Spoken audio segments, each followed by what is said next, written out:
Loud. That's the one. Good evening and welcome to the Militarized Equipment Ad Hoc. It is October 10th, 2022.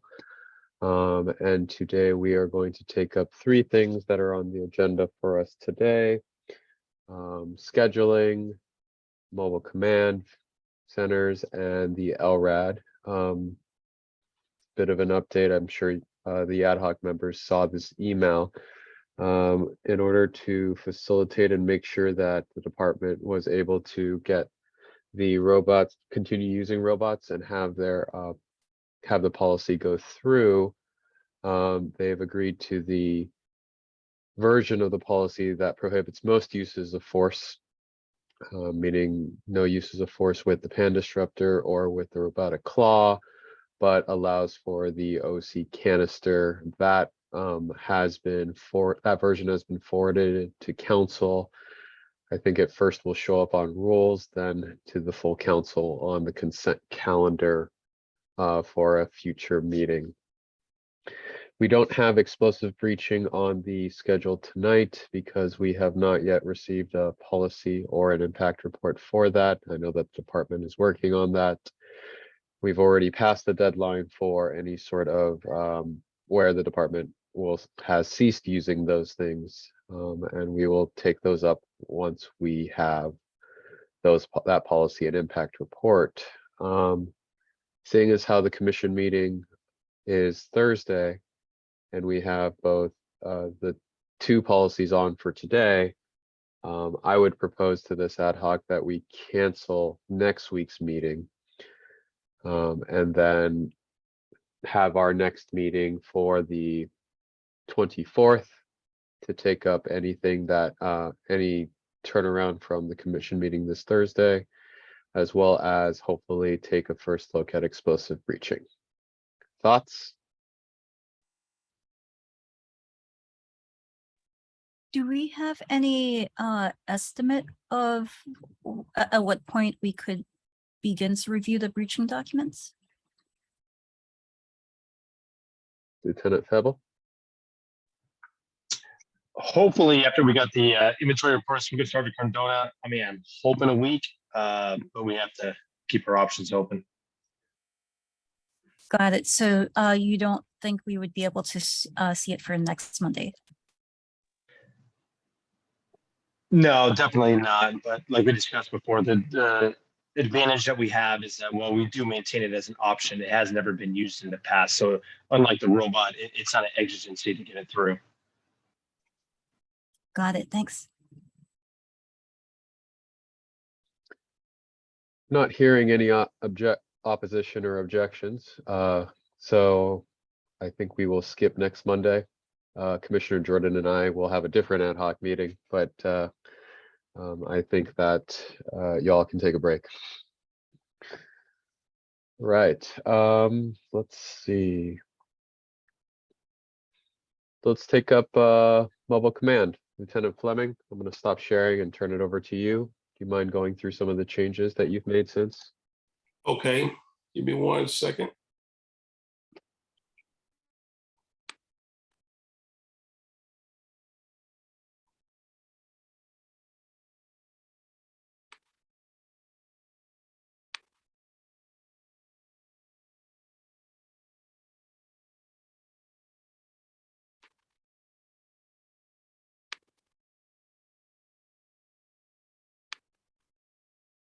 Give me one second.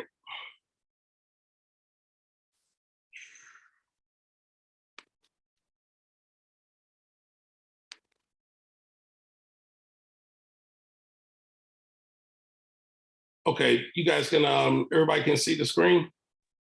Yep. Okay. So I did add on the, if we start off with the mobile command center policy, which I have on the screen, I did add some additional detail on the, let me see here. I did add some additional, maybe some wording up here on the overview. Most notably, the change that I made on here would be, if we scroll down here to number number 7 on the at the scene, the driver must. So I believe Jennifer maybe, or you maybe made a suggestion about during the daylight hours. I decided the CRB, when deployed for high visibility crime deterrence in the community, shall have an open door policy, which means one door shall be open for providing citizens the ability to make contact with officers, to ask questions, to make reports, and to request resource guides while the vehicle is in the community for that specific purpose. I think we discussed a little bit at the time last week, when the vehicle is deployed out there for the crime deterrence, it's usually after some shootings or robberies or some other violent crime in the community, and then they use it as the CRB is deployed out there for crime deterrence. So if it's going to be out there, I just thought it made sense that citizens would make it more inviting for citizens to make contact with officers if they see the doors open to the vehicle. And Fleming, I like this change. Would you be open to changing the word from citizens to the public? sure. Cool, thank you. Let me just, I'm having a little bit of trouble moving my screen around, but I will make that change. Hold on a second, let's see here.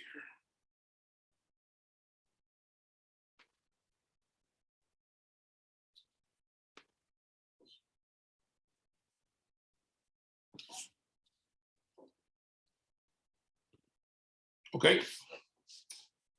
And I didn't make any other substantial changes to the mobile command policy portion, except for that. And if we don't have any additional questions on that, I think most of the questions our discussion last time centered around the impact report, which I can move to now if we don't have any additional questions about the command post policy.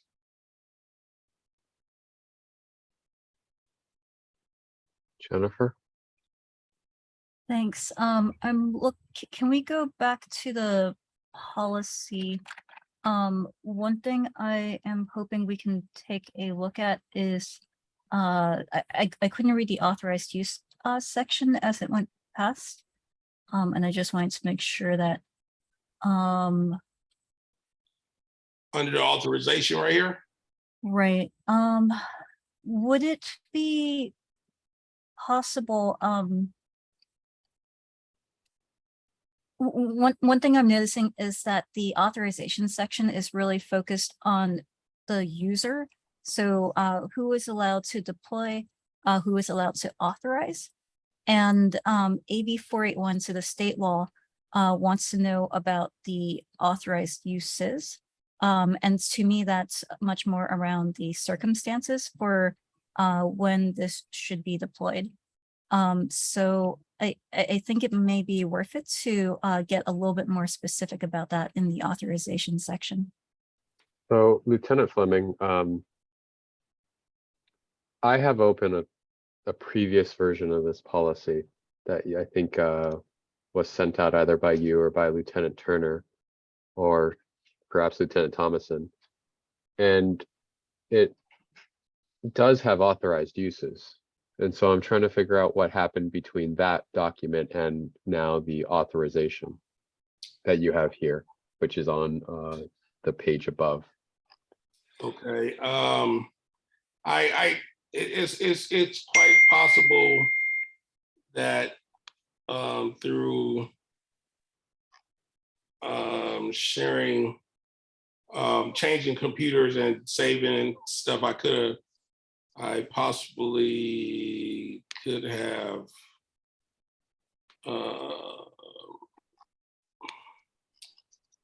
I will find that document and see what happened. Maybe I've saved a version and it got mixed up between the versions possibly. On the command post policy portion, correct? Yeah, I-28. Yeah. Well, I mean, this one does look like it has some updates. Like the paragraph 7 that you pointed out was not there before. And I also see a little bit above, some prohibited uses involve surveillance, right? And surreptitious surveillance is what we talked about last time. Yes, I did add that portion about the surveillance onto this. And I'm just trying to figure out. I think before, or how it was different before was that in authorized uses, MCCs may be used for any event or detail where either will assist with centralization of information or command at a given event, or the presence of MCC will further the department's crime strategy. And so is that let me try to address both things right now. Well, number one, is that the version that the department plans on using? And number two, Jennifer, if that were the version, would that permit or describe the authorized uses sufficiently? In part, yes. I think the part that I would be concerned about is that is what you said about further the department's strategy, because that's a very broad range. When Lieutenant Fleming and I talked last week, he listed out a number of very specific scenarios that I thought would be really helpful to detail. He also talked about the difference. You remember how last time we talked about there's 3 little ones and 1 big one, and the question came up of like why are there 2 types? He also pointed out that one of the differences is that the big one has dispatch equipment. And so getting more specific about when you would want to use the big one, which only has 1 authorized driver, versus when you would want to use the little one, would be pretty helpful. So some of the things I remember talking about are sports events when they are above a certain number of people present threshold. The general sense was A's are too small, but the Raiders are big enough that they should be there. And I didn't ask about the routes, but we can dig into that if we want to. And then so there was the sports events. There was also response to when there is a violent crime in a neighborhood, having it be present as a reassuring presence that that ties into that open door policy that Lieutenant Fleming mentioned. And then the last one that that I think he talked about was for any kind of natural disasters or otherwise major unexpected events like that, that we would have to get very specific about that definition. I see a lot of hands up, so maybe I should pause. DQ. Mine was for something earlier. I don't know if you had, Bebel, did you have something to maybe respond back to Jennifer or Jesse or no? Yeah, so just with regard to just my opinion on the command post was that the class A, which is the larger command post that requires obviously class A driver, I don't believe that it should be singled out as something separate from the class C command post. It's very well received every time we deploy it. It's simply slightly larger and has better capabilities under critical incidents. But I don't believe it's any more intrusive on the community. In fact, every time that I've had it deployed, it's been extremely well received from community members, juveniles, all the way on up to our senior community members. I just feel that they both have their functions, and the larger one simply is just more capable in larger incidents.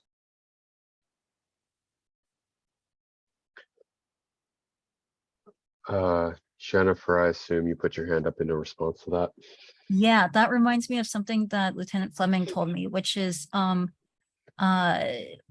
of the reasons that the department might want to use the larger vehicle isn't just for the dispatch capabilities. It's also for because it's larger, you're able to put more people physically into it.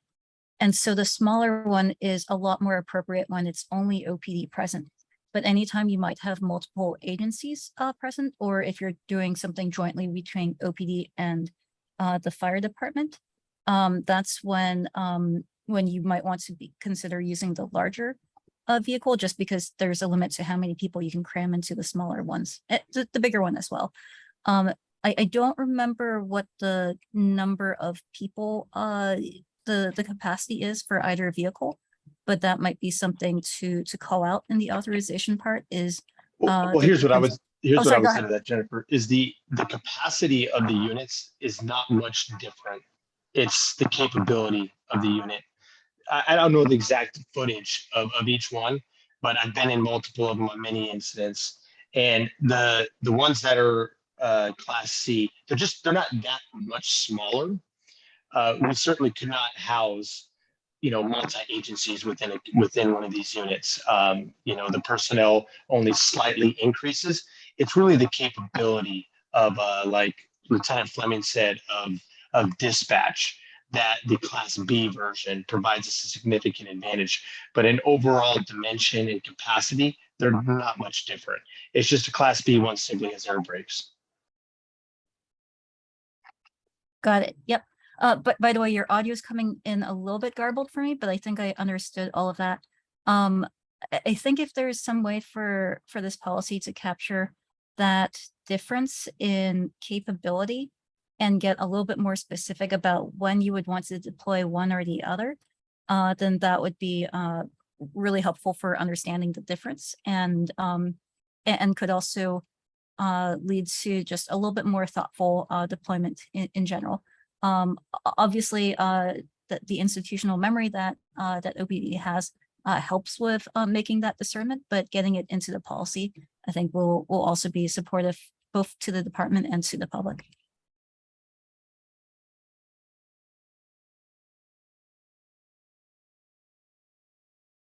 I'm sorry. Yes, Jennifer, I can make those changes. But I understand what Lieutenant Feb was saying, but for the larger vehicle, I think I talked mainly about it in the impact report. I can add the authorized uses into this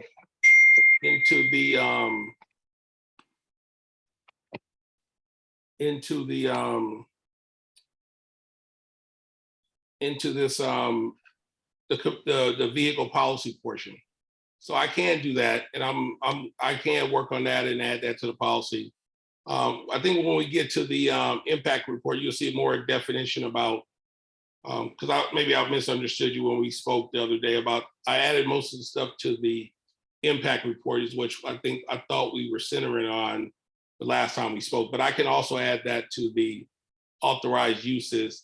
And just to kind of the larger command post, which we purchased back in 2009, it was designed to be used by the Oakland Police Department and Oakland Fire Department jointly. That means that both agencies could be in there at the same time, and both agencies can have their separate functions going on at the same time while inside that particular vehicle. That was not, when this vehicle was purchased, the new one, the CRV, was purchased. This was solely purchased by the Oakland Police Department, and it wasn't in conjunction with the Oakland Fire Department. Going forward, I think I mentioned it before that the CRV will be the main vehicles that will be used in a community. We still will utilize the larger vehicle, which is like 4 feet longer than the CRV, and it still will be used in the community at times, but for major, larger incidents like a fire, or earthquake, if we do have any major sporting events that occur in the future, if we still have that vehicle, it will be used at that time. So I think I talk about that a little bit in the impact report, and I can add the authorized uses a little more detail to the policy portion. That's not a problem.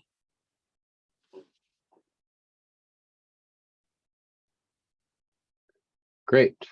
Can I ask- Okay, yeah, DQ. Sorry, Jesse. Sorry. I just want to make sure Febo had just responding back to Jennifer. Can I ask a question just for Sean? If we can go back to the open door policy, I think I'm fine with that. I don't have a problem. I think that's actually kind of a good idea. I like the way you phrased it and everything, Sean. But do you think we can, two options here? One is I like the fact that we say open door policy so that every person feels like they can go in there. I like it a lot. But can we change the word shall to maybe should, or maybe even take out the one door shall be open and just leave it as an open door policy? Because I think there might be times when we don't want the door open. There might be somebody who wants to be invited in, come talk to us, be private. And then now you're kind of violating policy when you don't have the door open now. When someone's in there talking to you in privacy and wants to talk to you and maybe let you know about something that's going on in the neighborhood, or there might be other reasons when maybe we're talking about some police things that the community can't be privileged to. So just a suggestion. I don't know what it is. If we just leave it as open door policy. Well, I think we can leave the shall have an open door policy, but then we can change the one door should be open for providing the public make contact with officers, ask questions, et cetera, et cetera. Perfect. Is that suffice what you're asking about? Yeah. Are you cool with that, Jesse and Jennifer and everybody else? I'm fine with that. Okay. Doesn't make sense.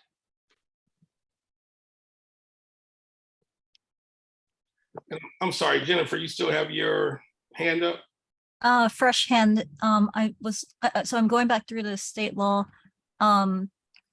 The other two things that I don't see here, and I'm not sure if they are included other places. One is the purpose, and then the other is legal and procedural rules that govern each authorized use. And that's just if you have a department policy on driving in general or driving the MCC to reference that. Jesse, I can't remember if the other version we saw had a purpose or not. It has a purpose. Mobile command centers are designed to allow for centralization of information or command at critical incidents, natural disasters, community events, and search operations. You know what? Here's what I'm going to do.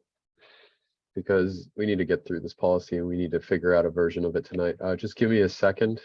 Bear with me for a bit. Lieutenant Fleming, keep it on the screen. I'm just going to type it up and see if I can merge the two together on the fly. Okay. I was going to say, are you looking at the impact portion or are you looking at the policy portion? I'm looking at a policy that says I-28 mobile command vehicles.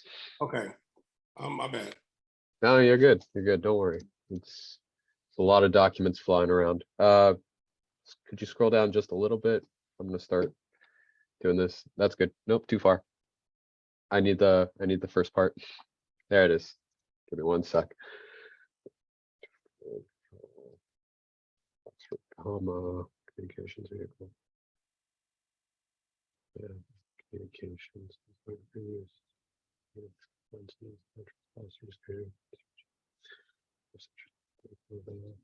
Respond to any price. Period for vehicles. Maybe equipped. Cat dispatcher.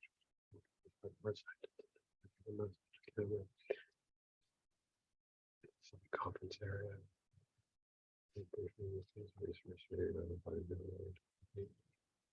Purpose, trading, operating. Operators for MCC who receive specialized.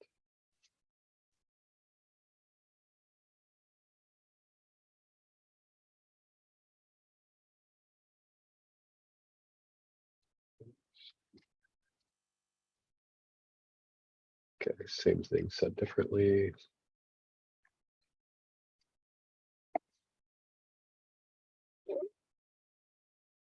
Should be authorized. Commander above. Shot fell out.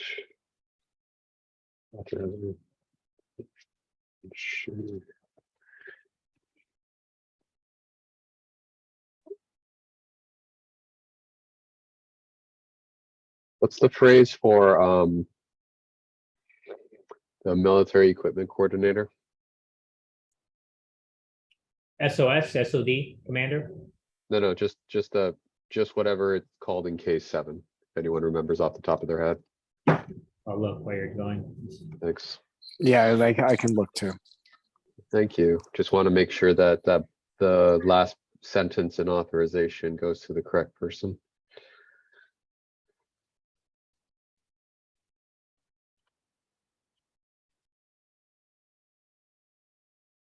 I remember it was coordinator something. Lieutenant Fleming, could you scroll down about half a page?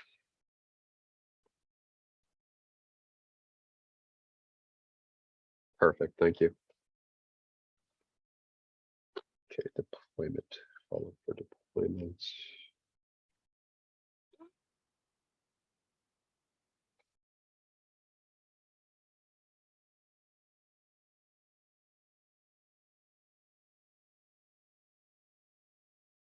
Question, Military Equipment Coordinator. got it, thank you. Question, which is, you have trained sworn officers of OPD shall pick up and return the vehicle. Any trained sworn, or is there a limitation to that? SOD, anything? The previous version said members. So we can just go with members.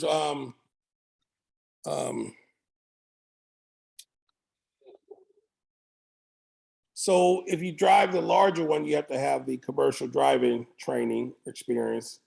And then if you drive the smaller one, all you have to have is the Class C license and have a lower level of training. Who says okay to a person who says they're gonna, or who you decide to deploy the MCC or the MCV? How do you choose which officer drives it? I decide that the traffic operations section lieutenant or designee decides who drives the larger MCV. Got it. Thank you. How do you decide? I know who are trained. I know, like, we have one officer is trained right now. I know one other officer, his license is not current anymore, but the traffic operations safety section commander keeps track of that information. So some other commander at the rank of lieutenant or higher authorizes deployment of the MCC. They contact you and you designate a person to drive it out there. Yes, correct. When it's the CRV and just about anyone can drive it, how do you pick? Yeah, just about anybody can drive the CRV because all they have to have is everyone has a Class C license at the police department, so everybody can have access to drive that. But so how do you pick, since it's just about anyone could do it? I don't pick that per se. Like, Oh. commanders, captains of police, they may send people out and they may have a request for it, and then they will designate a person to go out and pick up the vehicle and drive it. I have very little work. I don't have very much say so in that matter.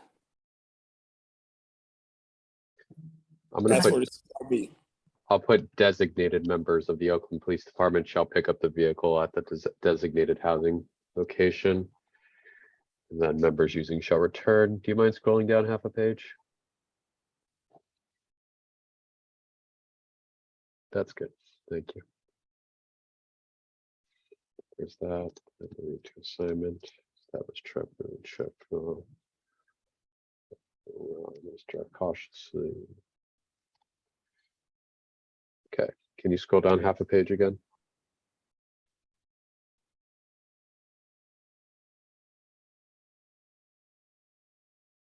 Great. Keep going, please.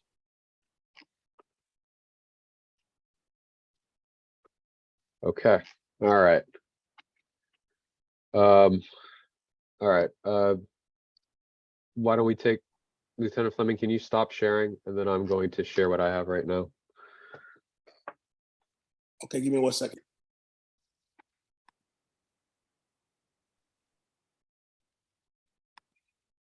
Appreciate it.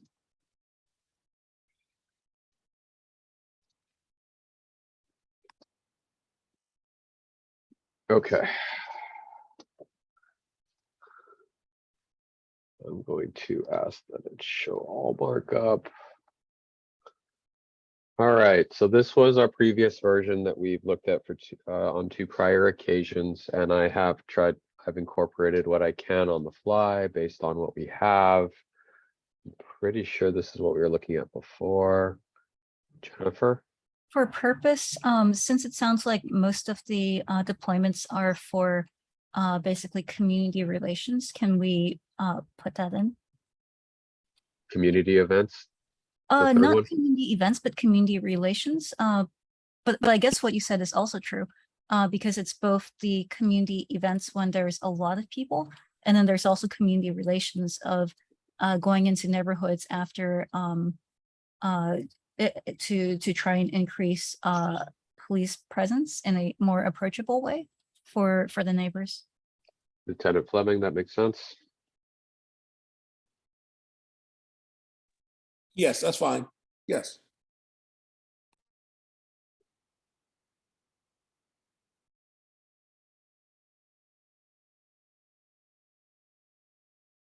Going down to training, this has the requirements for the licensing. And then anybody who uses the MCC shall receive training on the use of the specific vehicle. So it sounds like there's an additional layer. Those people who are designated by the commander will need to have this particular training. Yes, correct. This was I am now looking at the previous authorized uses section. I've also incorporated the section that you had on authorization. These were the two authorized uses that you had before. I wrote down as you were talking some of the items here. I'm going to put here instead of sports events, oh no, public events above a certain attendance threshold to capture things other than sports events. Does that happen? Yes, I guess a parade will be something similar, I guess. That's where we've used it in the past for that.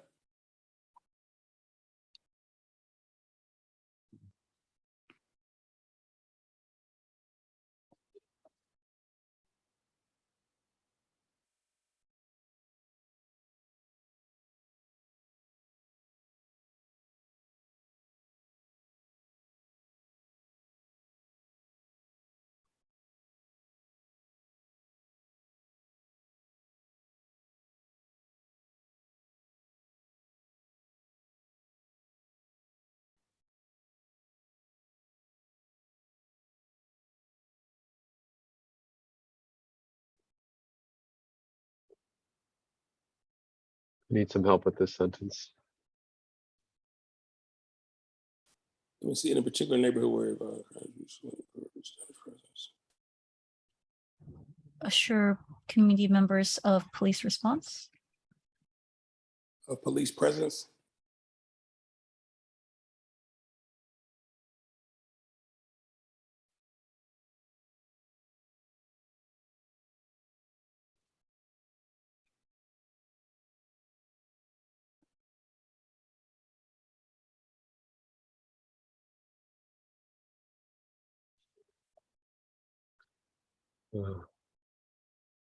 Maybe major unexpected events would be, I guess we already said disaster, so we can't say disaster.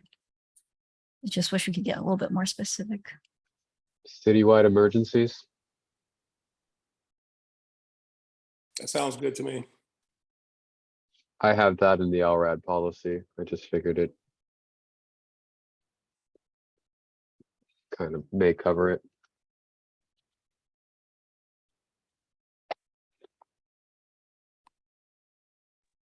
I will put in mhm. my usual that I wish that we weren't making it so broad and that it weren't just limited to, but I'm comfortable with what I have learned about the MCC so far of including this here.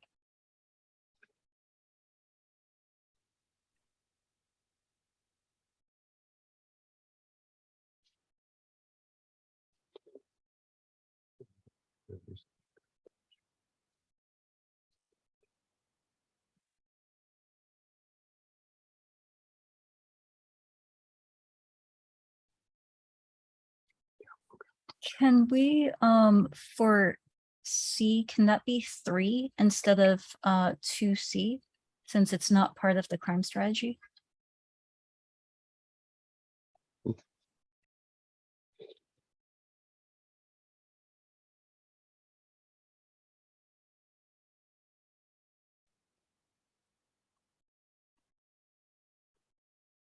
Okay. I remember deterrence. I remember community events. I remember has recently occurred or may occur. Because I remember hearing about deterrence and retaliation. Preventing that, I mean.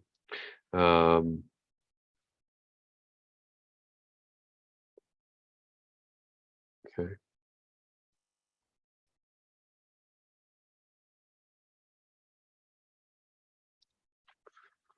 I actually don't think that public events is a part of the department's crime strategy, as opposed to just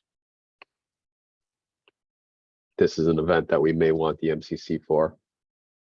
Does that sound right? Does it stop sports riots? Or deter sports riots?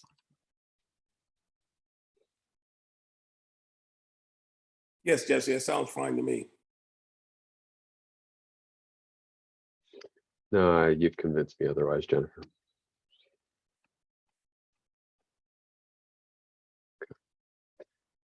Okay. Sorry to take over here, but we just got to get something going for Thursday. And then this is the paragraph that also permits tracking and notification.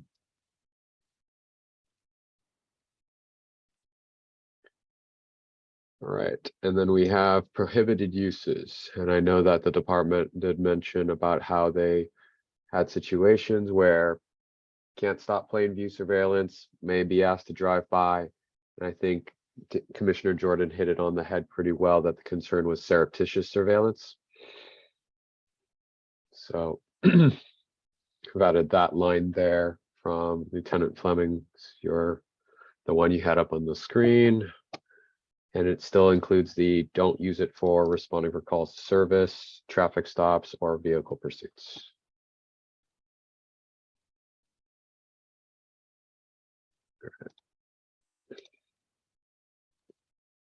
It's a line that I added to merge the two. Jesse, Yes. can you, if you scroll back up just a little bit, maybe put the surveillance below the first sentence in prohibited uses, because then it goes into the duplication of keys. Yeah. Thanks.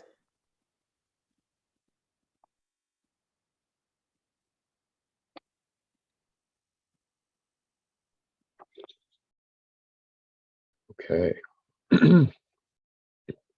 Deployment procedures. Response substation.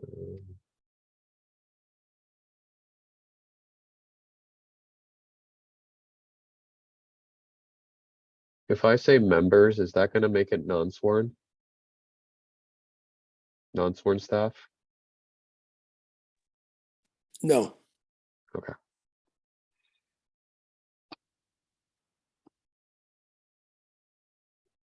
I think everything else is the same as last time, and we didn't quite talk about it except for this down here, 7.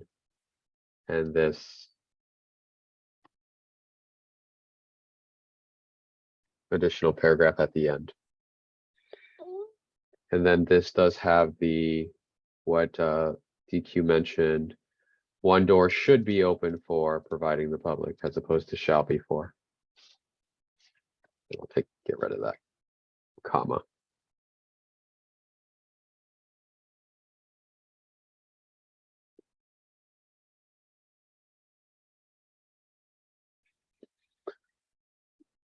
And then,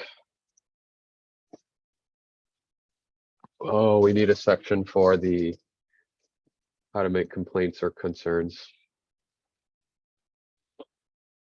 I'm just going to pull that from a different policy. Give me 1 second.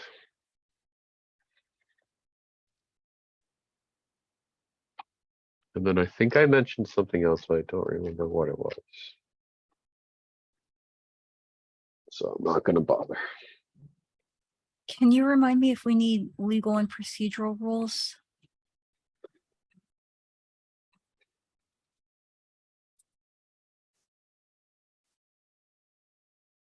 Give me 1 second.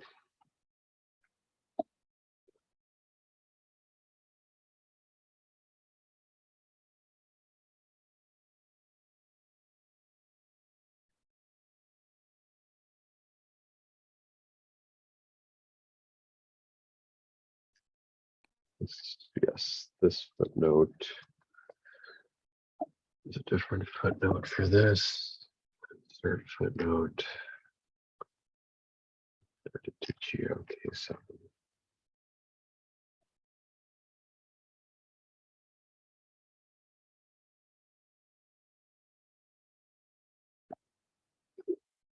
and your question was, do we need Legal or procedural rules, basically the section that references any other policies right? or any other non-OPD policies. And I don't know if there are any department policies that need to get referenced.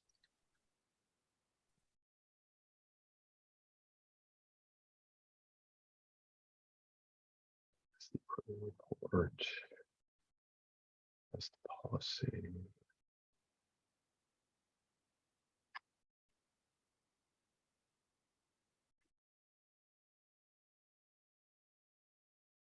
Description. It's going to be impact or purposes and authorized use.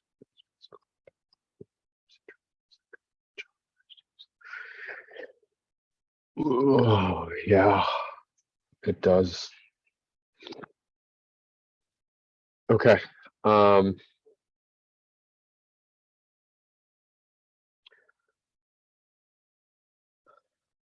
What if any legal or what if any other policies referred might impact this particular policy? The only thing I can think of really is any policy or MOU that involves driving. Is there an MOU or a policy that talks about driving department vehicles? I think it's only, and maybe DQ is more refreshed to me, but the J4 policy talks about driving. I mean, that's pursuit driving, but I think that's the only thing where it references driving, I believe. I think. Yeah, I was gonna double check real quick right now. I think Sean's right on the J4, but I'll double check. I mean, there could be something maybe in our manual rules. Let me double check. Does, I know we just looked at it, does crowd control have anything about driving vehicles? No, it does not. Not being used for surreptitious surveillance, it's not being used for enforcement, so Fourth Amendment generally doesn't apply. You'll have meetings, but I really doubt you're gonna do interrogations in the MCC. So that's 4th, 5th, and 6th. I mean, you could drop that into prohibited uses that it can't be used for detention. No, I think because what about there, I mean, maybe not the sole purpose of that, but there could be where maybe we make an arrest in the area and we're driving nearby and want to make it more comfortable for the person, or we have a juvenile and not have the juvenile sit in the back seat the entire time. So, I mean, I think there's options when we want to use it, but it won't be the sole purpose for it, but it might be more comfortable for the individual as opposed it's a larger person and the person has to sit in the back seat. I might want to have that person sit inside to make it more comfortable for him or her. So in that case, if there might be detentions or interrogations, does that change anything for policies?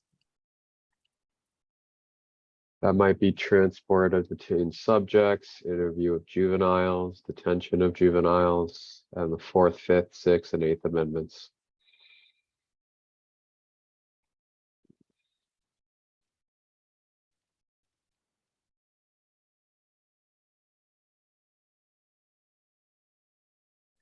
What are the options for the department in terms of how to approach that policy wise?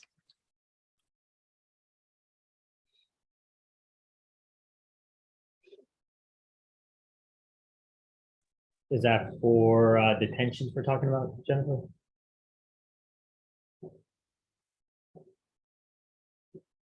I'm not really too sure. I'm hoping either someone from the department or Jesse or Angela might be able to answer this one.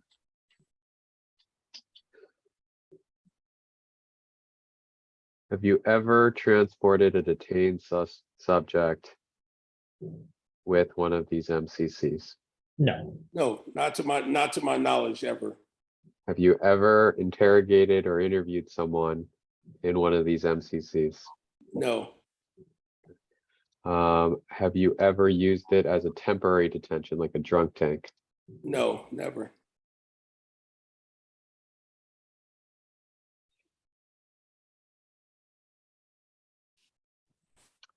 I don't think the authorized uses covers those situations either.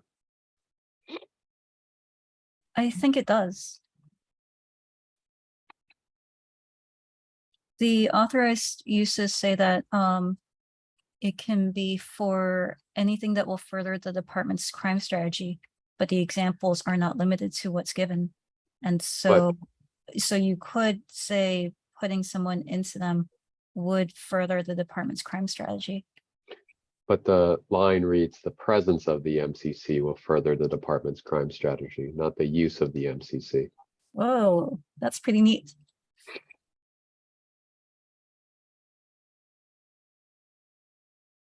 I see these things as being, you park and you get seen.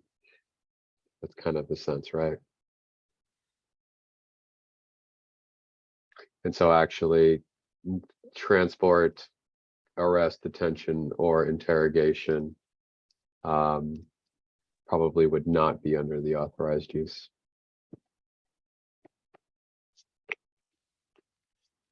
And then in circumstances where you have examples, the examples tend to sort of give you a reference point of what it is that the line above means. So for instance, if we had put instead, examples include but are not limited to the detention and transportation of juveniles so that they're more comfortable, then it might sort of broaden that, but the examples here kind of delineate or give some evidence of intent of what exactly this means.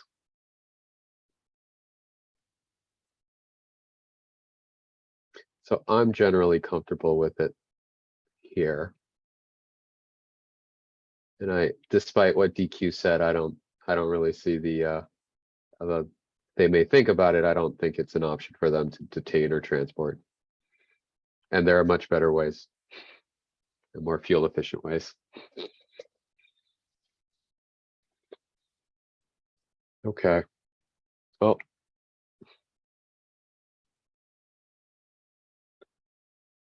All right, I added inquiry and complaint process to make sure that it's in there for each one of our policies.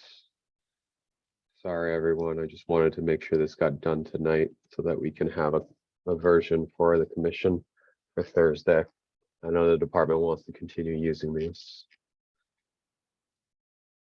Sorry, I'm scrolling a lot here. Anybody want to take a look at any particular section before we move on? DQ?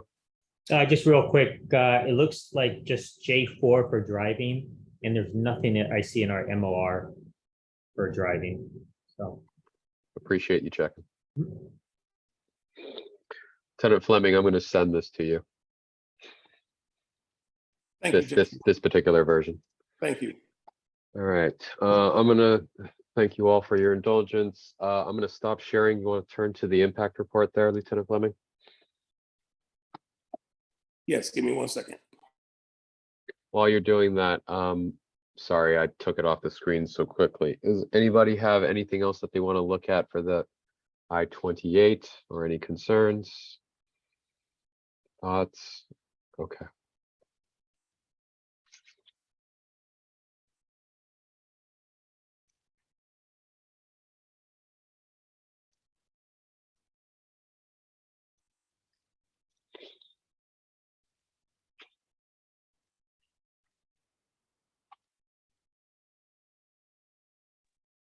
Okay, here we go. Everyone should have the impact report on the screen. So at the under the background section, I added a little more description on the types of vehicles they are, the Lynch diversified vehicles, the Freightliner MT-55, for the MCV. So I distinguish it this way: they're mobile command centers, and one is the MCV and one is the CRV. I believe there was a question about, separating the two. So on the first paragraph, we talk about the MCV, a description of the vehicle, desktop workstations, the radios, emergency lighting. I did go into a little background about how the MCV has been used in conjunction with the Oakland Fire Department during past Raider football games, Warrior games, Oakland A's games, Golden State Warrior parades, most notably. I know that MCV was also deployed during the aftermath of the Ghost Ship fire in 2016 to support fire and police operations. This vehicle was purchased back in 2009. So since that time, the only really significant, fire event, I believe, was the Ghost Ship fire. I don't, unless Jeff or DQ or anybody, I think both the fires and earthquakes were back in 89 and 91. So that was quite a bit of time ago. And then the next paragraph, we talk about the 3 community resource vehicles we have. I have the description of them, the original reason that we purchased them, quantity, capability. I talk a little bit about the lifespan for the MCV, being 13 years old at this point. Some of the communications equipment, service life. The CRV is obviously a brand new vehicle recently added to the fleet.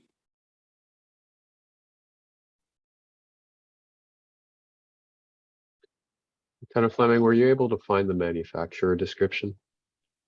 I looked at the manufacturer description, and that's what I thought. This is what I took out of it, was the Lynch diversified Freightliner 30,000 pound. It's got a long list of different things, but I picked out what I thought would describe it. It's got like a long list of everything that came with the vehicle or is on the vehicle. It's maybe over 200, 300 items, I guess, a long list of different things. I didn't see anything, I looked at it for quite a bit of time. I didn't see one specific section to where it really would describe, because I remember you asked specifically about adding a description. So I looked at it and this is what I pulled out from it. Okay. I just wanted to make sure. Yeah, appreciate you looking. I know sometimes it's they don't give you one, or a good one. Well, so the weird thing about it was the one I found from 2009. The format was way different than the one from 2022. So I had to just kind of splice together different parts of it to try to get the information I believe that you were asking about. All right, thank you. And let's see, lifespan, use, how the vehicle works. Jennifer? Jennifer, you have a question? I'm wondering, is the dispatch functionality, is that lower down, or did we already pass it? So, you know, I kind of, apparently the dispatchers kind of just use their own radios while they're in there. They get some computers, and they use the computers in there, but it's actually not a CAD hookup inside the machine, inside the vehicle, but they use what's called wants and warrants, and then they also use their own radios to do dispatching, like when we work the sporting events and things like that. So that sometimes at the Coliseum, I think they have a setup there where they may do the dispatching from there, but I may just misspoke just a little bit, but they actually just use their own, like handheld radios and things like that. So I didn't think if that wasn't attached to the vehicle in that fashion, I just left that part out. Because we all have the handheld radios and stuff, and that they're dispatchers, so they usually do it that way.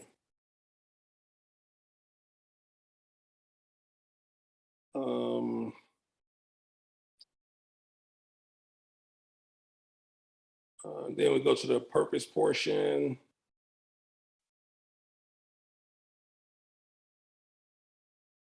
And again, Jesse, this may not be in that same format that Turner sent me, so I will need to go back and work off of that copy. It is the same format, actually, so you're good. Okay. Let's see here. I talk about this, the purchase, the reason why we purchased the CRV, and actually above it, it was the MCV. So that's how I'm the distinction between the two vehicles. And then the fiscal costs. And I did add on the fiscal costs on E, I did add overtime costs. So I did say deployments of either MCC shall be tracked by I-codes and reported on a military equipment notification tracking form. I believe DQ made that suggestion on the last meeting, and I think Jennifer may have mentioned it also about the tracking of overtime costs. Let's see here. We talk about training costs, maintenance and storage costs. Sorry, do you mind going back to the training? Do you know how often the training is, or how many people go through it, or how long the training takes? Well, the training for the MCV, it would be we have one person right now. So he would have to take the test at the DMV. You had to do like 40 hours of driving with a person who already has a commercial driver's license. That's how that person that we have now was trained some years ago. Actually, he would probably be the person that would train the next person who gets their license and take them through like 40 hours of driver training with the vehicle to get them up. But they would have to go through the DMV process to get their DMV license, and that's that portion of it. Then at the police department, he would probably do 40 hours of training with a driver who already has a commercial driver's license. And then there's no training needed for the other one? No, because it's just a regular Class C is all that's needed to drive that vehicle. Can that get captured here? Of there is no additional training required for the CRV. For the other one, it's 40 hours of training followed by a test. at the DMV? Yeah, I can put that on there. I have it on, I have that information, so I can add it. Hold on for a second. I just asked like 5 minutes ago for the policy if there was a training or a class, and you said yes. No, well, it's not, so from what I understand, talking to the person that has the license now, that an officer trained him, he didn't say it was any type of formal training where there was any type of training documents or booklets, but he trained them on how to drive the vehicle. So I don't have any of that information or a specific training policy or manual or anything like that. So You have to the, go through the DMV to get the commercial license. the line in the policy says, shall receive training on the use of the specific vehicle from the SOD. Yes, and I'm in reference to the MCV. Okay. The larger vehicle.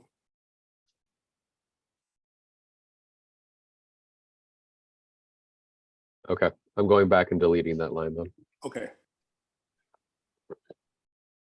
And back to you, Jennifer, I can add the specifics about what the officer advised me, what training he received to get his training.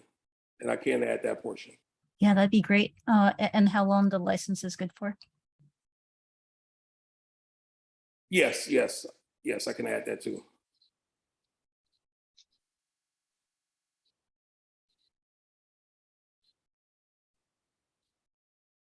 And I think we were at maintenance and storage costs, upgrade costs. So the maintenance, there are zero maintenance costs for the MCV and the CRV? Well, they just go down to the courtyard. I would need to contact the courtyard and find out the specific breakdown of what they charge, I guess, for their own labor through the city. Right. I don't think there's any any stipulation that the costs are borne by the department, but rather what the costs are. I can't contact the courtyard employees and find out if they keep those costs from past repairs. Yeah, I think that would be really helpful. And, if we don't have that information, then making it clear that that information is not known. It just seems like no storage costs and no maintenance cost, feels a little bit strange to me. I guess maybe it's no outside maintenance costs, so it's all done by the city. Right, but the neither of the laws is interested in whether it's outside or inside the department's budget, but rather what the cost is. Okay, I mean, I could add that. I can contact them and I'll see what they come up with. Cool, thanks.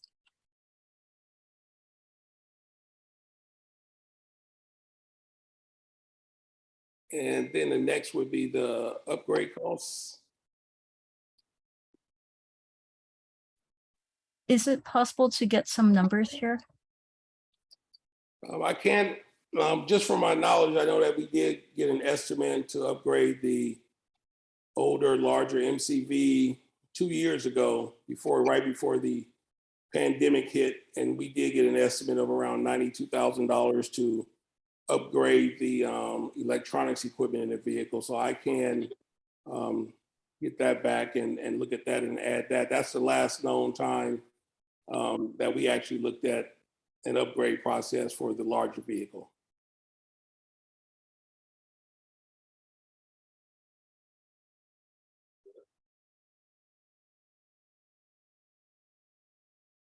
And I do know just from looking online at various companies who sell this vehicle similar to the MCV, I believe the costs have now increased to around $800,000 to $1 million. So that's just from looking online at different companies who sell these vehicles now. Yeah. That particular model. I wonder if it would be helpful in G and H to include the ages of the RCBs and what, if any, maintenance or upgrade has been what those costs have been. Yes, I can. I mean, I can try to request that from the courtyard and see if they can supply that to me.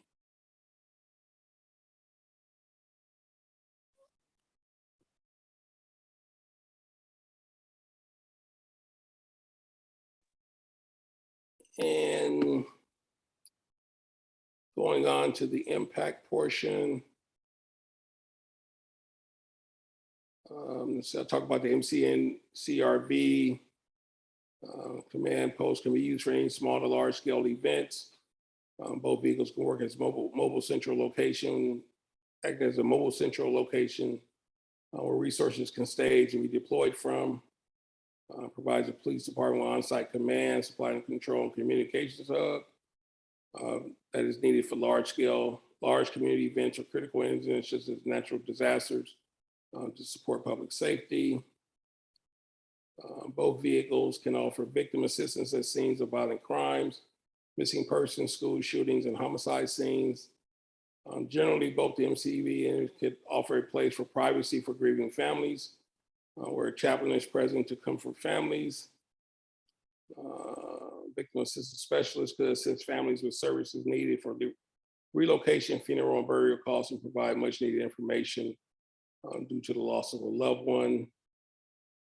Lastly, the MCV and MCV, while being utilized in the community, act as a deterrent with police presence, adopt an open door policy where citizens can make contact with uniformed police officers to ask questions concerning how to stay safe, make crime reports, provide resource information to citizens who normally would not have access to transportation, internet, or phone capabilities. Sorry, can you scroll back up a little bit? For that second paragraph about victim assistance and the chaplain, are those things that have been done in the past? Well, the reason why we purchased the CRV was so those things could happen with the CRV. And that's because we at the scenes of many crimes now. That's one of the reasons it was called a community resource vehicle, so we can offer services at the scenes of crimes and things like that to offer citizens some support and assistance. Can that be made more clear that these are things that have not been done in the past, but that the department is exploring doing? And that, and just like one sentence about the hoped for impact on the community. Yeah. Because I'm looking at this whole section and I don't really see much about the impact. I see a lot about what, about purpose and intent. But I'm hoping to capture more about the impact, especially with that last sentence hanging out there. I think if that last sentence is true, then we need to talk about what the department is doing to mitigate that effect. And if that last sentence isn't true, then we should explain why it isn't true in this situation. I'm sorry, which part are you saying that you believe is not true? I'm sorry. The last sentence about deployment or appearance of certain armored vehicles may escalate tension, provoke fear, prevent clear communication, or increase distrust. It just, that sentence doesn't make sense to me given everything else that that's here and also what we've talked about. And so I think if that sentence is true, then it would be really important to talk about what the department is doing to mitigate that impact with either the MCV or the CRV. And if it's not true, then we should say so, and the department can talk about why, even though that's generally the case with certain armored vehicles, it doesn't happen with the MCV or the CRV. Okay, I'm sorry if I just kind of, that part came about because of, I guess, other resource that was provided to me from other departments that use this in their same impact report. So we can definitely work on that portion, I would say. If you're not comfortable with that being said in there. How about we just remove it? I mean, I think we're not really talking about armored vehicles per se, right? So how about we just remove that section or that And sentence? that's a possibility too. Just- Yeah, that's a good suggestion. I think what I was hoping for is Lieutenant Fleming and I had talked on the phone last week about the impact that these vehicles have on communities in Oakland. And I asked him a lot of questions about how he knows what that impact is. And he was able to explain all of the ways that the department has learned about what that impact is. And I was really hoping to see some of that in this section. I can do a quick recap, but I'm also sensitive to our time.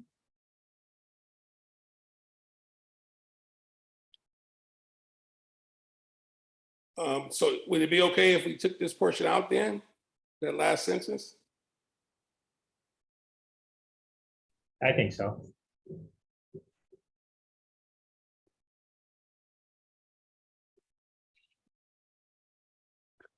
I'm sorry, give me a second. I think both can be true. I think that both its presence as either a safe place, a place where assistance can be obtained, as a deterrent to and as an assurance to the public that there is a police presence in the area,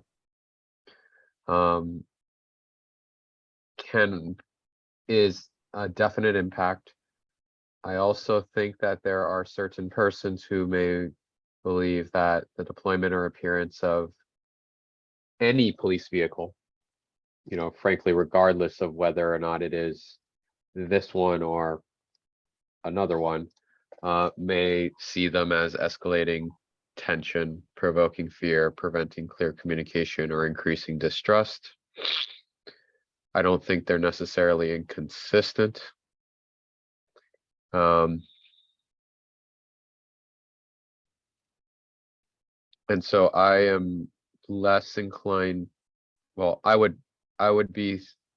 don't think we should take it out, but I do think we should add more. I think Jennifer, well, here's what I was thinking about it.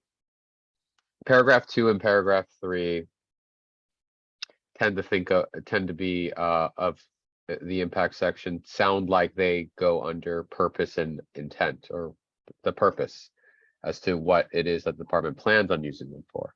You don't yet have information about the impact of its use as for victim assistance because you haven't done that yet.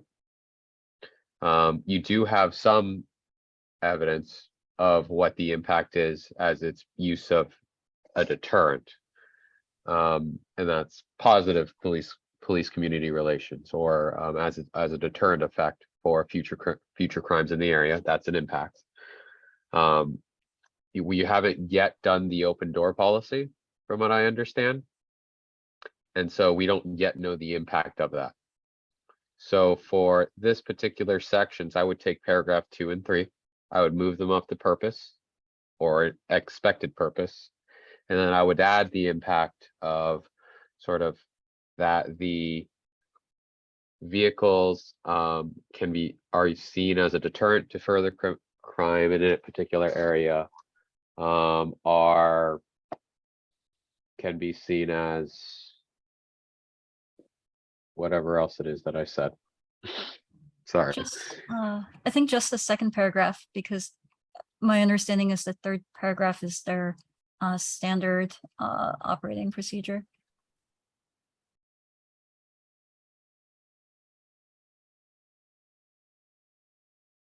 But maybe someone from the department can confirm that. I'm sorry, can you say that portion again about the third paragraph, I believe? Yeah, you were telling me last week that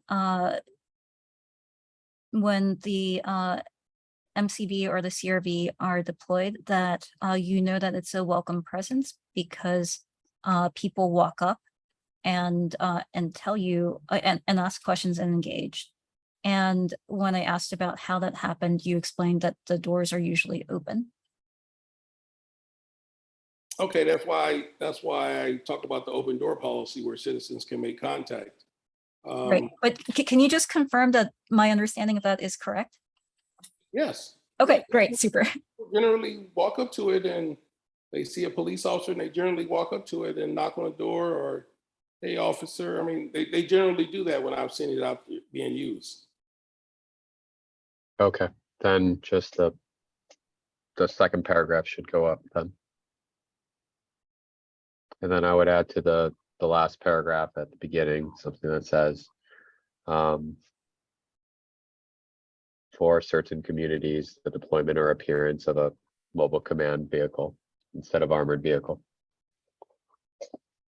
may escalate tension, provoke fear, prevent clear communication, or increase distrust.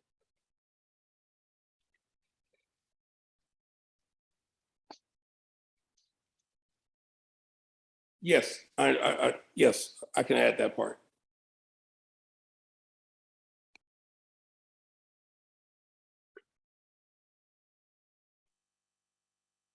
Okay. You're keeping notes on all the on the changes to be made, Lieutenant Fleming, because I am not.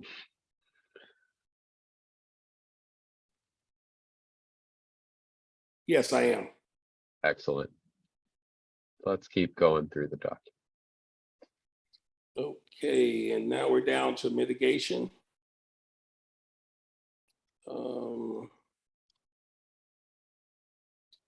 Alternatives.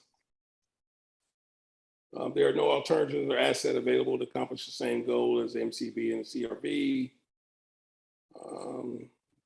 I talk about the based on the size and complexity of the centers, annual life cycle cost typically 10 to 20% of the capital investment.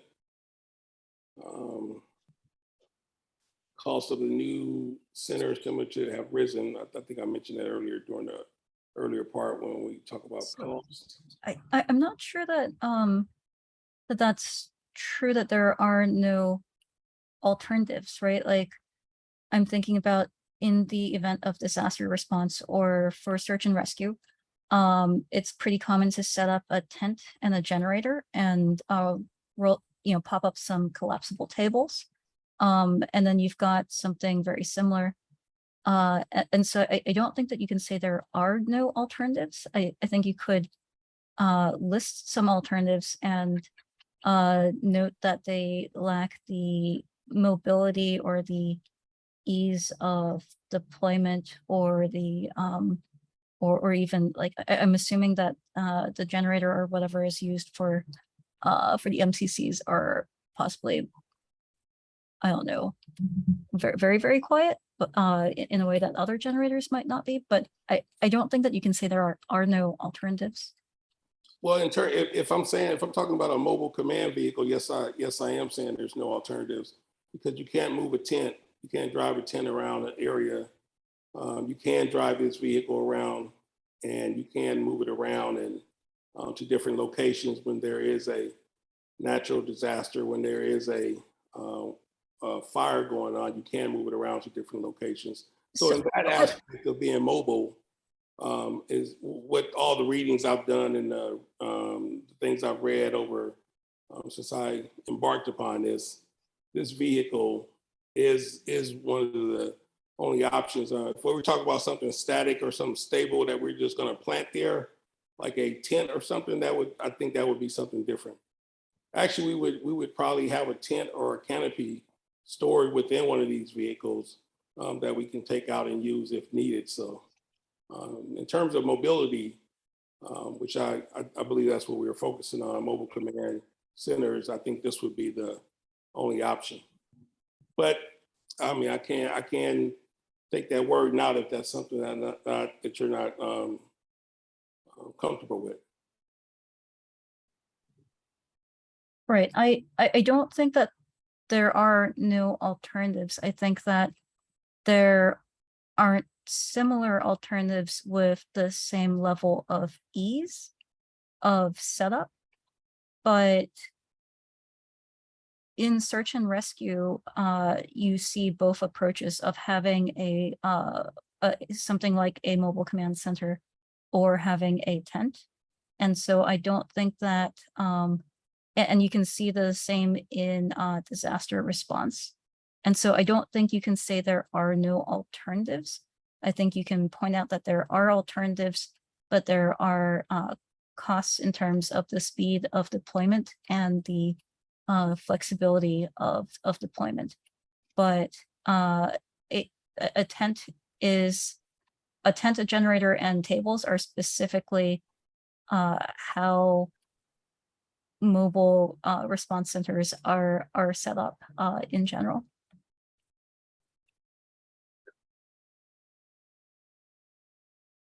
I think on that same point, you probably have looked at some other vehicles, right? When you that are also MCCs or also from Freightliner. And at some point you made a decision, the department made a decision on the ones that were chosen. Yeah, I don't think any tents were looked at as an option to use for this specific mission. As far as my knowledge is, I haven't seen anything where we use canopies, and we have canopies that we bring out, and I believe I mean, there could be some other agencies, the sheriff's department or FEMA and different organizations that may use tents as their regular, but we here at Oakland Police Department have not used tents in that fashion. We've used the mobile command vehicles as the option. So I'm not too familiar with using tents as far as I'm saying, and we haven't looked at purchasing any tents to use it in this fashion as a mobile command center. So, I mean, it's something that we could pull out a canopy. We have those. I don't think we even own any tents at the police department.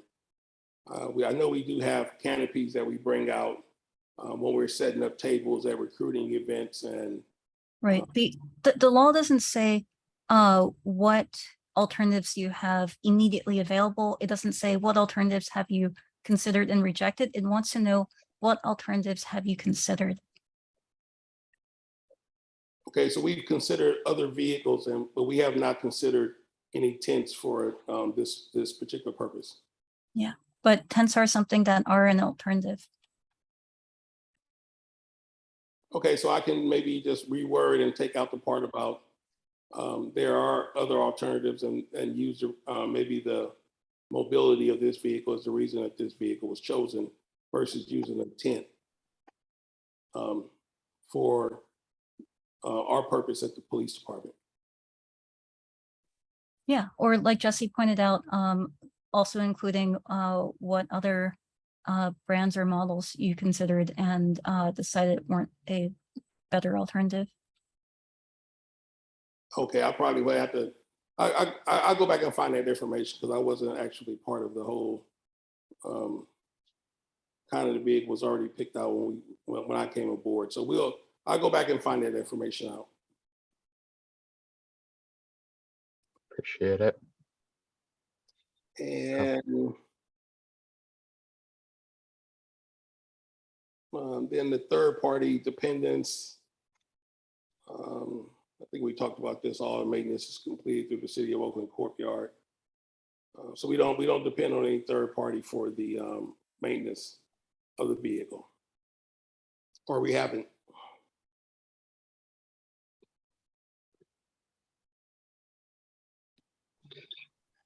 Jesse, I'm less familiar with the local ordinance compared to AB 481.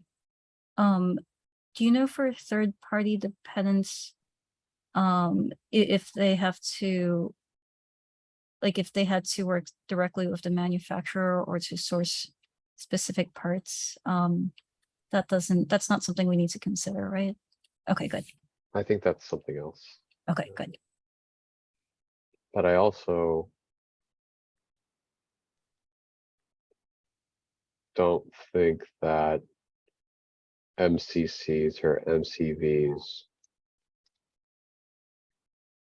are covered in the local ordinance. I think you're right. Yeah, I forgot.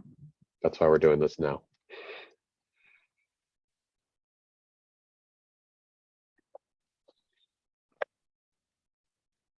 Okay, thank you, Lieutenant Fleming.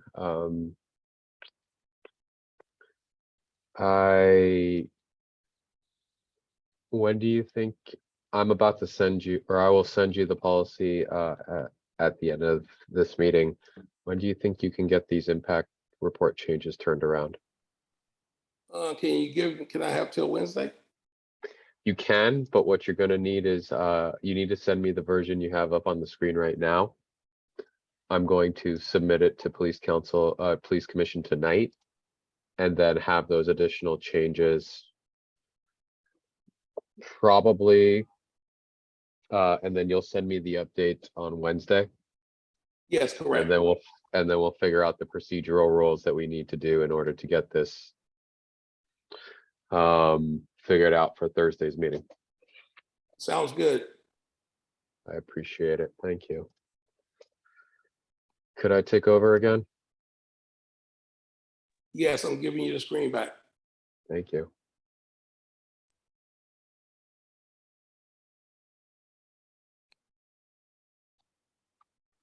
Okay, we're going to turn to LRAD.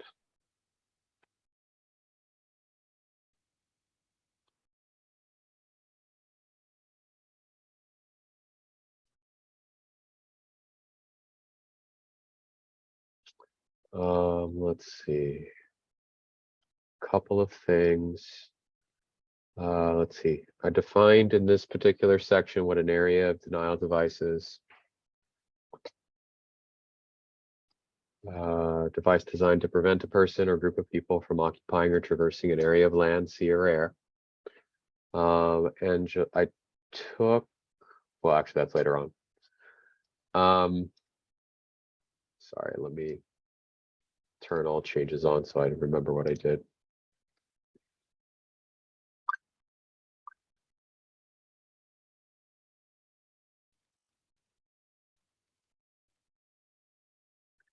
I took out the section about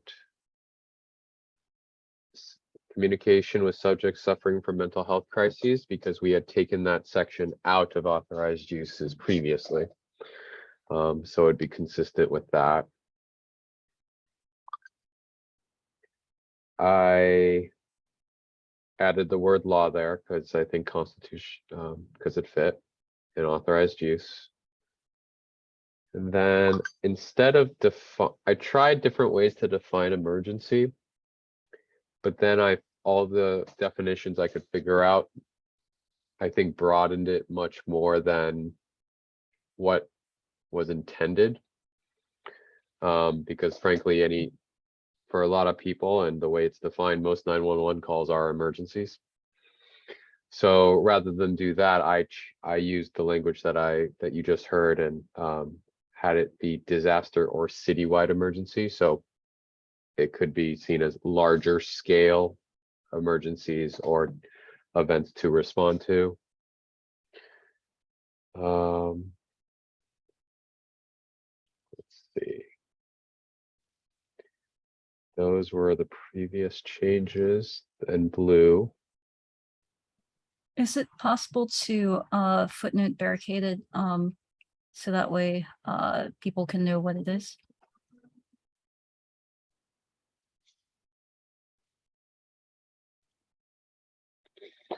This grammar is bad anyways. Give me one sec. I'm gonna split these up.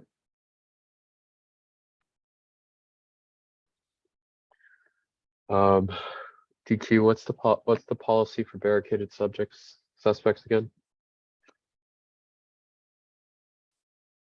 Let me look. But it's not public, so we have to drop the definition in. I think crowd control was, or was it crowd control or was it flashbangs where we did that? I think it was flashbangs. I don't think it was crowd control. Let me just pull up the former email. It was flashbangs. Yeah, Yes. thanks. Was it? Okay. I found it.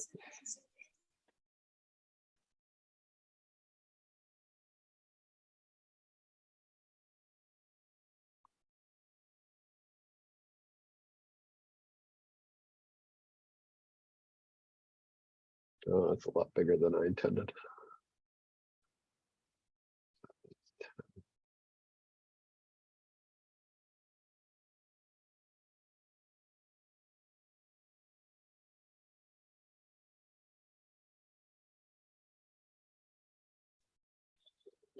Okay. Sorry, can I Barricade. ask one question about barricaded subjects? If someone has a license, has a gun license and is in their own home and they've got the door locked, does that count as a barricaded subject? Go again, Jennifer, sorry.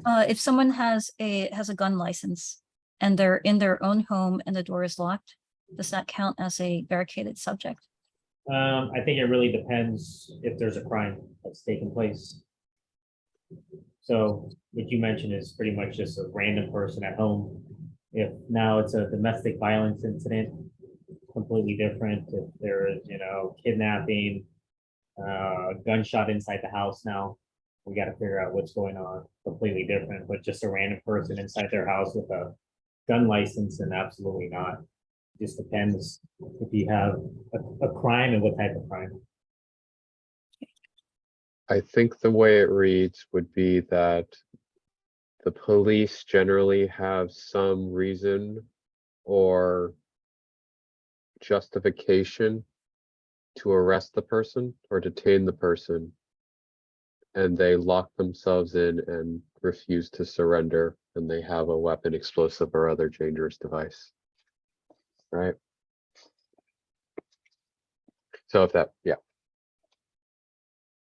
So it's the refusal to surrender, but the requirement to surrender has to come with something like a arrest warrant or ability to arrest. Some sort of lawful performance on behalf of the police, right? Oh, yeah.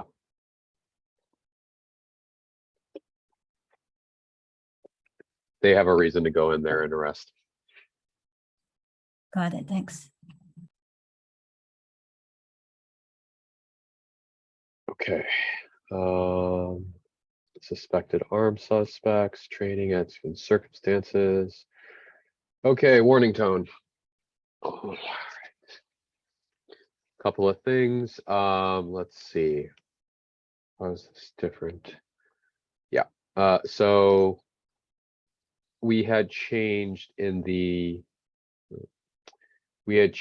our last meeting, sort of the different authorized uses, or really just trimmed them down to 3 for the warning tone, to alert a person or group of an impending message and to gain the immediate attention of people.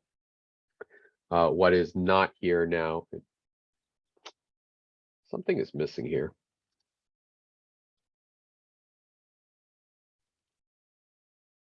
Did we get rid of? No, that's right there. Why isn't that there? There should be a third one there, which is for other reasons consistent with the authorized uses above and as determined by the incident commander. I don't know why it doesn't show. Oh, there it is. Let's see. I have another line down here that the use of warning tone should be minimized. That just sort of gives just a little bit of direction. It's not a shall, it should. That comes from the Ontario Ministry's sort of descriptions of its use. Of course, you use what is necessary, but you have to think about what is necessary and try to keep that as minimal as possible due to the danger of damage. Warning tone shall only be used in short durations and shall not exceed more than 5 seconds per use. So we had previously 2 to 5 seconds. Perhaps the department wanted to use it for less than 2 seconds. I thought I would give them that option. I made a judgment call because I didn't actually see anything from anyone on this, and I put down that the warning tone shall not be used more than 3 times in a row without an accompanying message or communication. That I thought was the most in line with the department's intended purpose of sort of making gaining the attention of people and as a communication device. I thought that 3 times might be good enough to get people's attention so that a message would be forthcoming. That was just a random judgment call I made. Just if you think it should be more, let's talk about it. If you think it should be less, let's talk about it. Jennifer? I might suggest less, just because each time is 5 seconds. That's 15 seconds of a alarm going off. It seems a little bit excessive for gaining someone's attention. DQ? I mean, I'll go with the 3.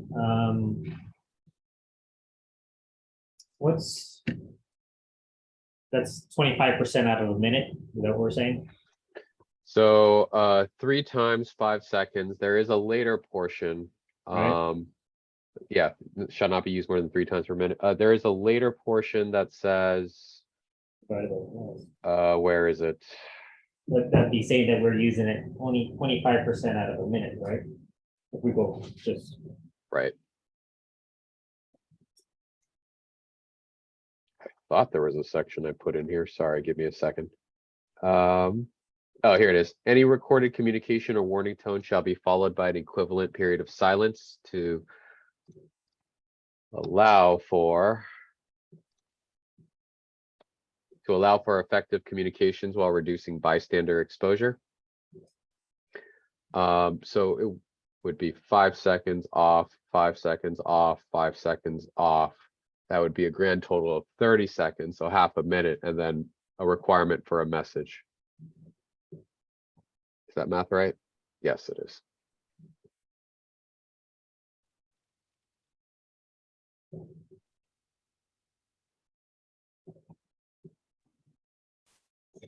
That seems fine by me with the additional empty time.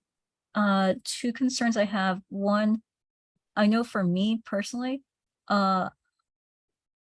that's 30 seconds is a very long time to go without understanding why a loud noise is going off. But the part that's more concerning to me is the OSHA recommendations. We're looking at, for the 100x in the red zone, you don't want to be using it for more than 14 seconds period, like in a given day for the same subjects.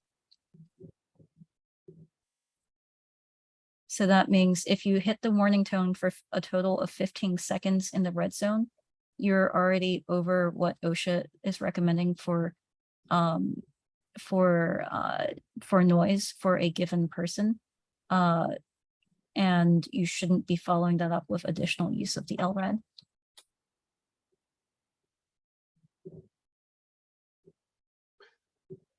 That's at the maximum level, right? Or at the the 130 level?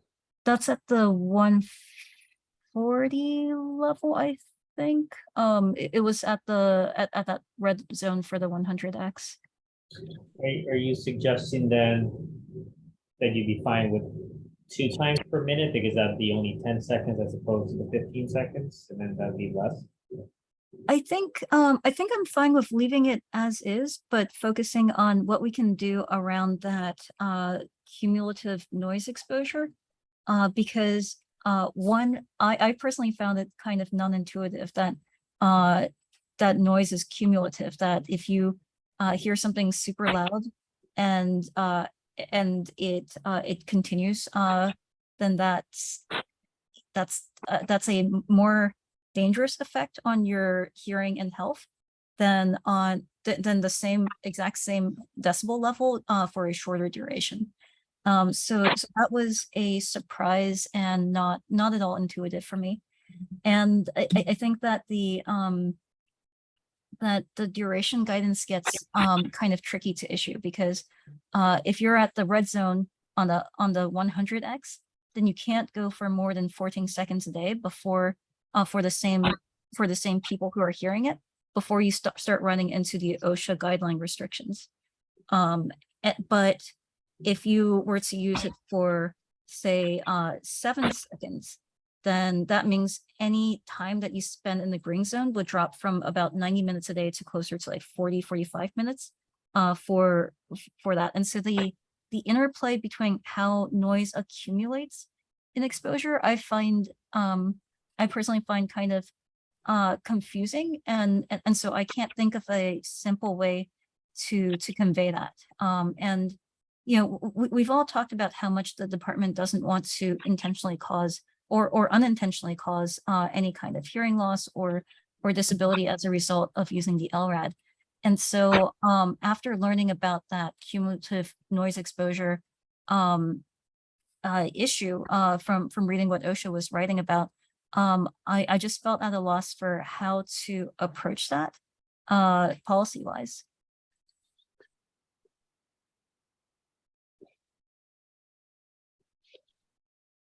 So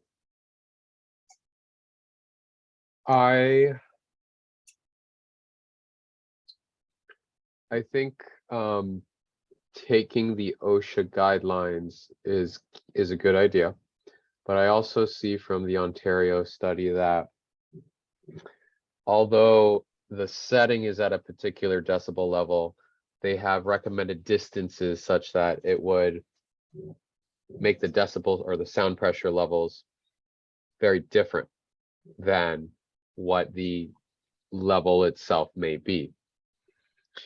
And so although I think a combination, I think the purpose of the minimum distance requirements and the sort of breaks in between may be to make it so that the exposure, the level of the exposure is not as significant as would be reaching those OSHA guidelines.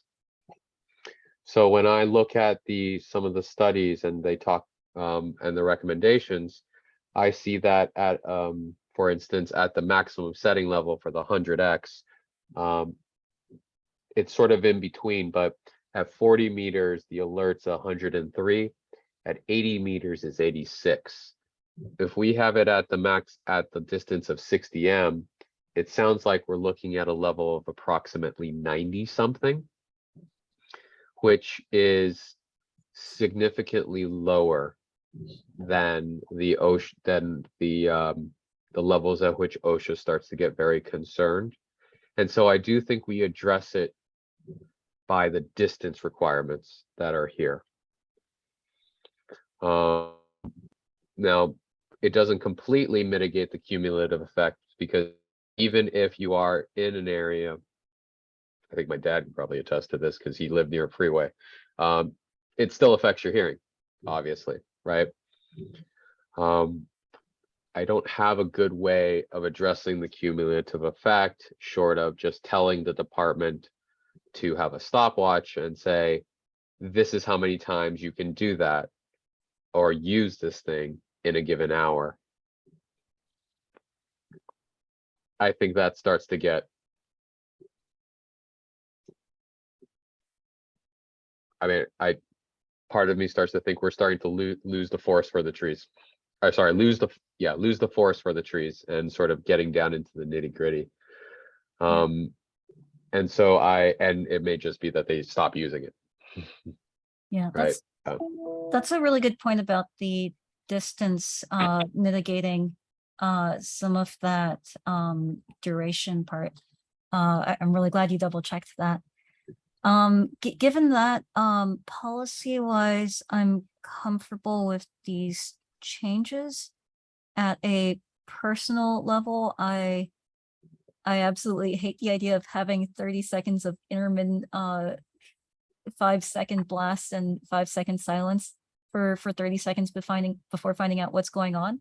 But I am comfortable with this as a policy. Though I do hope that situation doesn't come up, and I do wish that our policy were a little bit better about not creating that 30 seconds of what is going on.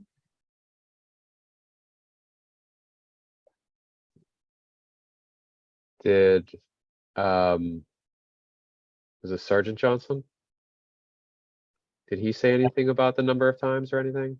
He didn't, Okay. neither did the LRAD rep. I asked him a couple times.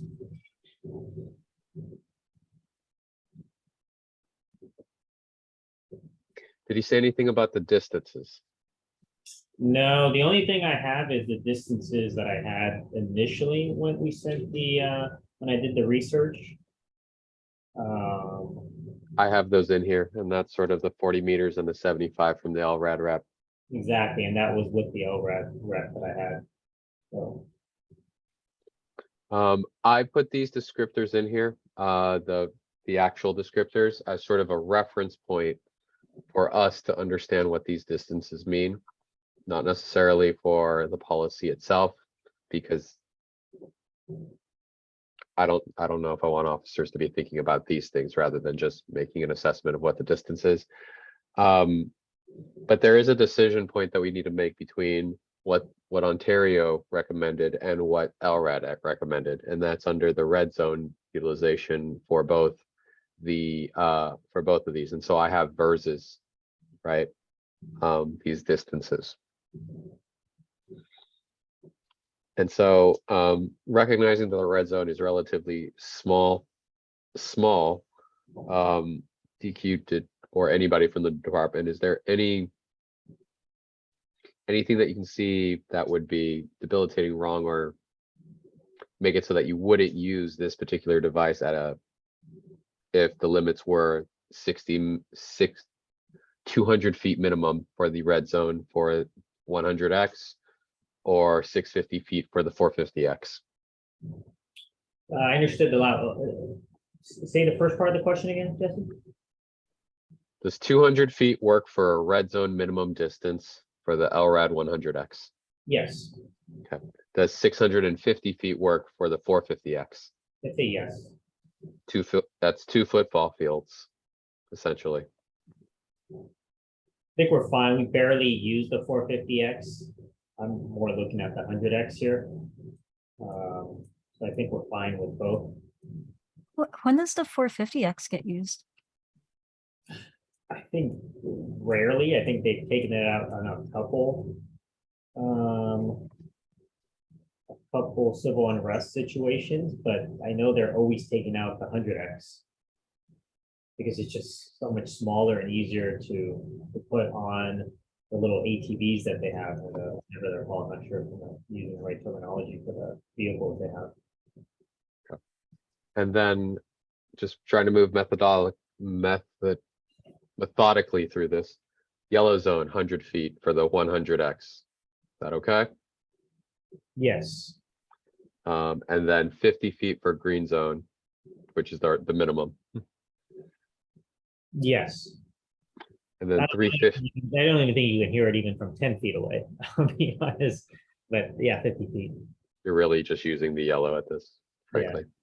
Yeah. Okay. And then the yellow zone for 450X, 350 feet. It's about a football field. Yes.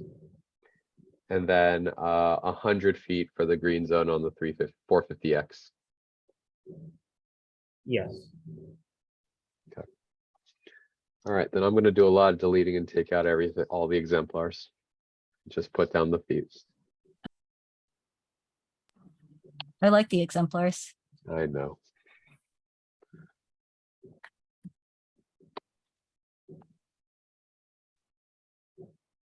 But I guess OPD does a lot of distance practice, so hopefully they know what all of these distances look like.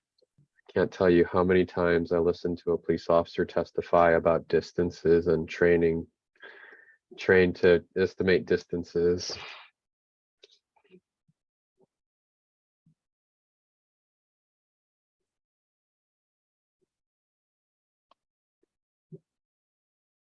Okay.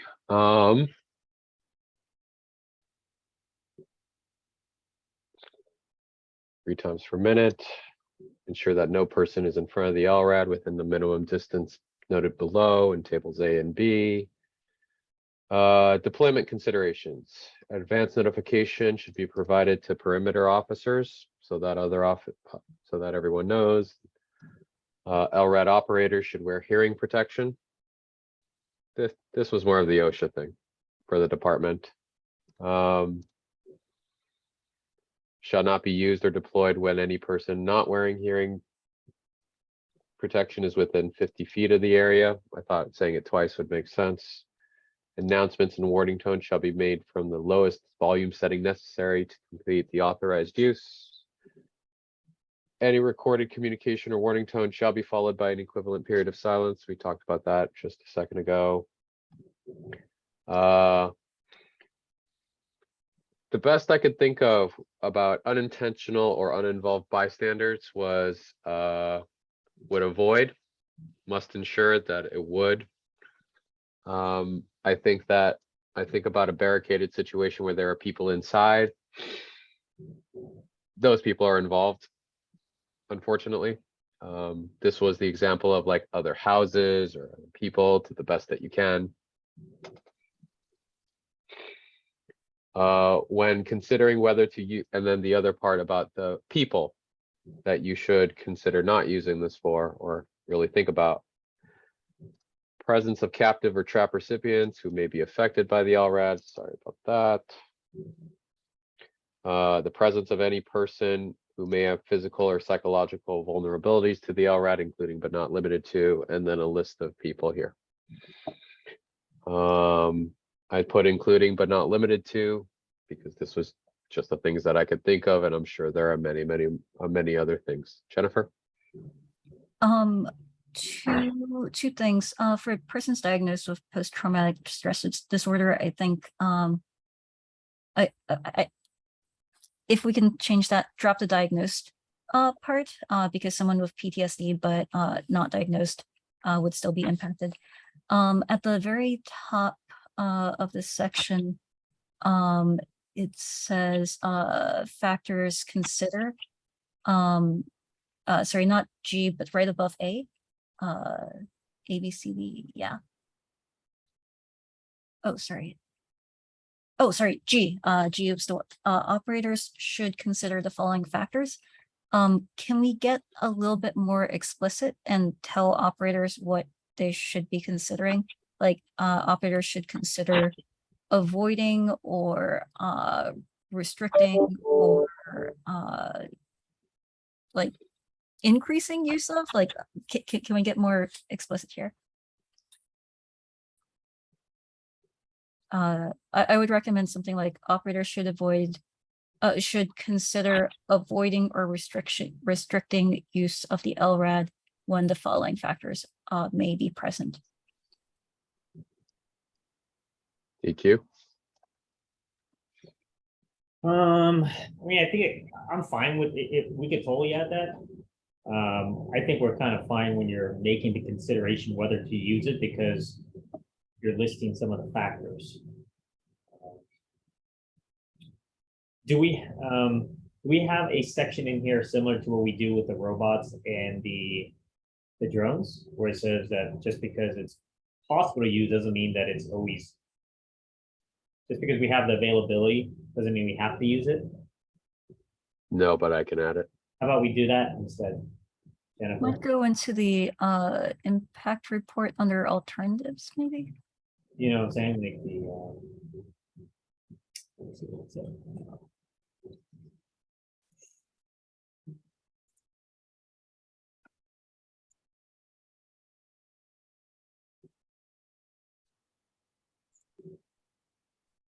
It was If any of the It was under purpose. the purpose. So like the LRAD may not always be ideal for deployment, and alternatives should always be considered prior to deployment. May not always be ideal for deployment, and alternatives should always be considered prior to deployment. How about that? Both are in there. Is that cool? It's good. Jesse, going back to that G that you just edited, for deployment considerations, if any of the following factors are present.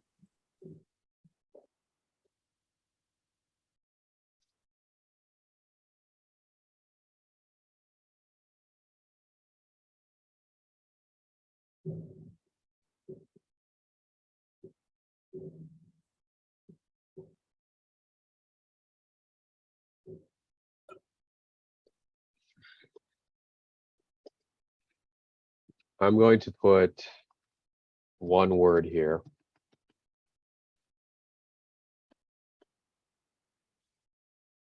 Do you want known or suspected?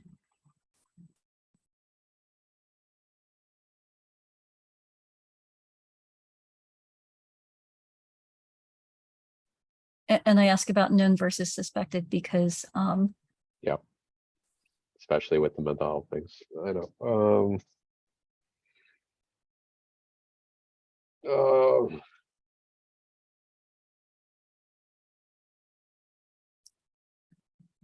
and since it's operator should instead of operator shall, I think expanding the known presence to suspected presence wouldn't be very impactful. Or wouldn't be very limiting.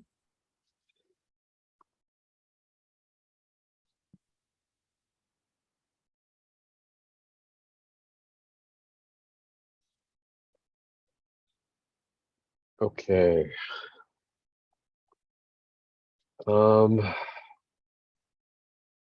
Deployment logs. Okay, prohibited use.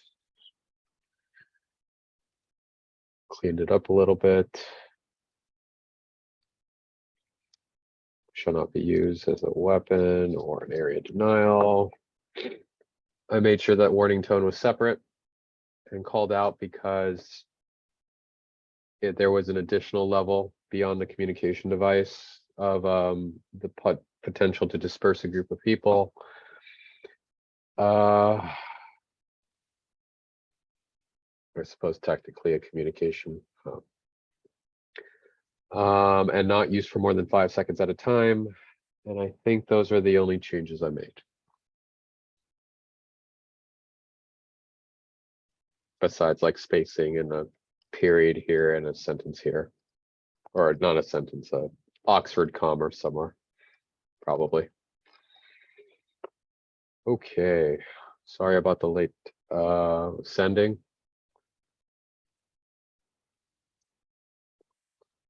Anything else on LRAD? This is a lot of work. Thank you all. Putting it all together. DQ, if you're okay with it, I'm going to wrap this up and then send it to our chief of staff for Thursday's meeting. I like, you know what? I think the chart was really good, man. Good idea. I like Thank it. you. Hopefully it makes sense. Okay, it is 8:04. Sorry to have gone a little bit over, but wanted to make sure this got done.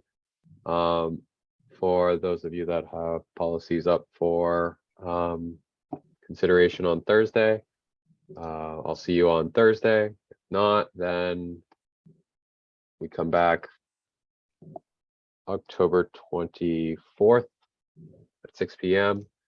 I suppose there is a chance that the department is not ready on explosive breaching. We'll still have a very short meeting to talk about estimated time and scheduled next meeting for that. So we'll still have that meeting set up for us there. Thank you all, as usual, for all the hard work. See you soon. Have a good night. Have a good night. Thanks, everyone. Good night. Good night.